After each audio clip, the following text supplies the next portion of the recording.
السلام علیکم ورحمۃ اللہ وبرکاتہ۔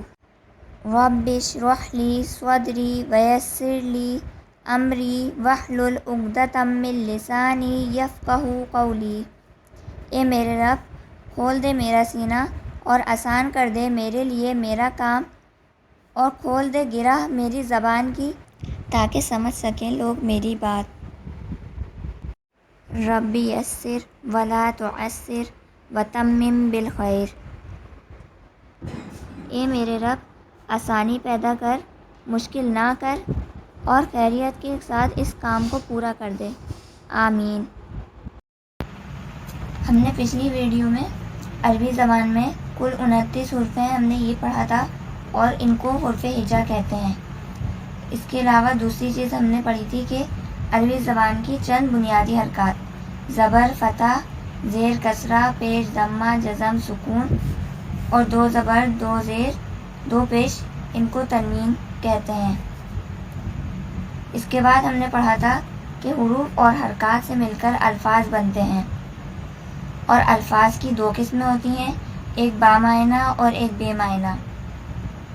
بے معنیٰ تو ہم نے پڑھنا نہیں ہے کیونکہ قرآن میں کوئی بھی لفظ بے معنیٰ نہیں ہے، بلکہ سارے الفاظ بامعنی ہیں۔ اس کے بعد ہم نے آج سے آگے پڑھنا ہے۔ بامعنی حروف کو کلمہ کہتے ہیں، یہ بھی ہم پچھلی ویڈیو میں سمجھ چکے ہیں۔ کلمے کی 3 اقسام ہوتی ہیں: نمبر 1 اسم، نمبر 2 فعل، نمبر 3 حرف۔ پہلی قسم اسم ہے، دوسری قسم فعل ہے، اور تیسری قسم حرف ہے۔ یعنی قرآن میں جو بھی الفاظ ہیں وہ یا تو اسم ہے، یا فعل ہیں، یا حرف ہیں۔ اگر ہم اس کورس میں ان تینوں چیزوں کو اچھی طرح پڑھ لیں تو ہم قرآن کے ہر لفظ کو سمجھ سکتے ہیں۔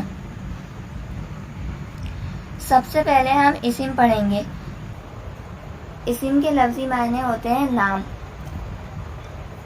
لیکن سارے نام کے علاوہ بھی بہت ساری چیزیں اسم ہوتی ہیں۔ ایسا نہیں ہے کہ خالی نام ہوگا تو وہی اسم ہوگا۔ اسم کی کچھ علامات ہوتی ہیں، یہاں پر ہم صرف 7 علامت پڑھیں گے، ویسے تو اور بھی علامت ہوتی ہیں مگر ہم صرف 7 پڑھیں گے بھی۔ سب سے پہلی علامت ہوتی ہے ناؤن۔ عربی میں ناؤن 4 طرح کا ہوتا ہے، یا تو کسی شخص کا نام ہوگا، یا کسی جگہ کا نام ہوگا، یا کسی چیز کا، یا پھر کسی کام کا نام۔ یہ والی چیز نہیں ہے کہ کسی کام کا نام ہونا۔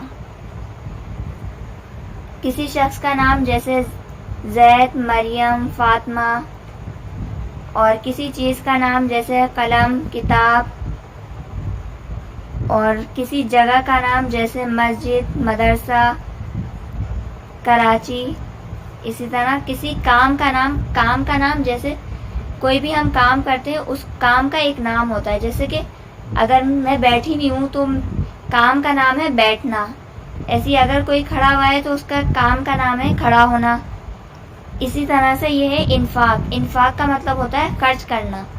ایسی سجود یہ بھی ایک کام کا نام ہے سجدہ کرنا۔ یہ عربی میں 4 طرح کے ناؤن ہوتے ہیں، یہ بھی ایک اسم کی علامات ہے۔ اس کے علاوہ دوسرے نمبر پہ آتی ہے صفت جیسے صالح، نیک ہونا، مریض، بیمار ہونا، یہ ساری صفت ہیں، یہ بھی اسم کی علامات ہے۔ نمبر 3 ضمائر یعنی پروناؤن۔ انگلش میں جیسے آئی، ہی، شی وغیرہ، اور عربی میں ان کو انا، ہوا، انتا وغیرہ یہ ضمائر ہیں، یہ بھی اسم کی علامات ہے۔ نمبر 4 اسم اشارہ، جیسے انگلش میں دیٹ، دس، اور عربی میں جیسے ذالکا، ھذا۔ ہم ان کو قرآن میں پڑھتے رہتے ہیں، اس لیے ہم سب جانتے ہیں ان لفظوں کو۔ ابھی میں یہاں پر تفصیل سے آپ لوگوں کو نہیں پڑھا رہی ہوں، انشاءاللہ جیسے جیسے ہم آگے جائیں گے ایک ایک چیز کو ہم ڈیٹیل سے پڑھیں گے۔ اس کے بعد ہے نمبر 5 اسم موصول، یعنی اردو کے اس طرح کے جو الفاظ ہیں ان کو عربی میں بولتے ہیں الذی، اللتی، الذین وغیرہ، یہ بھی اسم کی علامت ہے۔ نمبر 6 تنوین، جس حرف کے آخر میں تنوین ہو وہ بھی اسم ہوتا ہے، جیسے کتابن، قلمن، یہ سارے بھی آپ کے اسم ہیں۔ اس کے بعد 7ویں نمبر پہ آتا ہے الف لام کا داخل ہونا۔ کسی بھی حرف کے شروع میں ال داخل ہو، جیسے الحمد، الکتاب، یہ جو ہے آپ کی مین علامات ہیں، تنوین اور ال اسم کو پہچاننے کے لیے۔ ان دونوں علامات سے آپ آرام سے اسم کو پہچان سکتے ہیں۔ بھی ال آئے گا تو اس کے ساتھ تنوین کبھی بھی نہیں آتی، یعنی یہ دونوں علامات جو ہے اکٹھا ایک ساتھ نہیں آئیں گی، ہمیشہ یا تو آپ کو تنوین دکھے گی اسم پر یا پھر ال دکھے گا۔ اس سے آپ آرام سے کسی بھی اسم کو پہچان سکتے ہیں۔ سورہ فاتحہ میں دیکھتے ہیں کہ ہم کتنے سارے اسم کو پہچان سکتے ہیں آرام سے، جیسے کہ سب سے پہلا لفظ الحمد للہ، یہ بھی ایک نام ہے اس لیے یہ بھی اسم ہے۔ رب، یہ بھی ایک اسم ہے۔ العالمین، یہاں پہ ال داخل ہے تو یہ بھی اسم ہے۔ ایسی الرحمن، یہاں پہ بھی ال داخل ہے تو یہ بھی اسم ہے۔ اب آپ دیکھیں کہ قرآن میں بہت سارے الفاظ آپ آرام سے پہچان سکتے ہیں کہ یہ اسم ہیں۔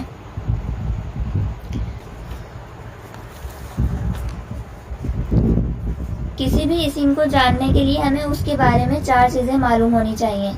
نمبر 1 اسم کا مذکر یا مؤنث ہونا، نمبر 2 معرفہ یا نکرہ ہونا، اور نمبر 3 واحد، تثنیہ اور جمع ہونا۔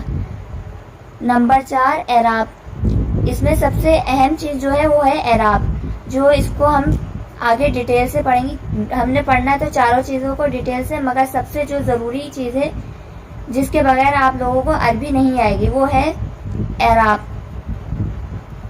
کسی بھی اسم کا اعراب پہچاننا۔ اچھا، کسی بھی اسم کو جاننے کے لیے ہمیں اس کے بارے میں 4 چیزیں معلوم ہونی چاہیے، جس میں سے سب سے پہلی چیز اسم کا مذکر یا مؤنث ہونا ہے۔ جیسے اردو میں ہم ماں کو مؤنث بولتے ہیں، باپ کو مذکر بولتے ہیں، اور لڑکا مذکر ہے، لڑکی مؤنث ہے، ایسی زید مذکر ہے تو مریم مؤنث ہے۔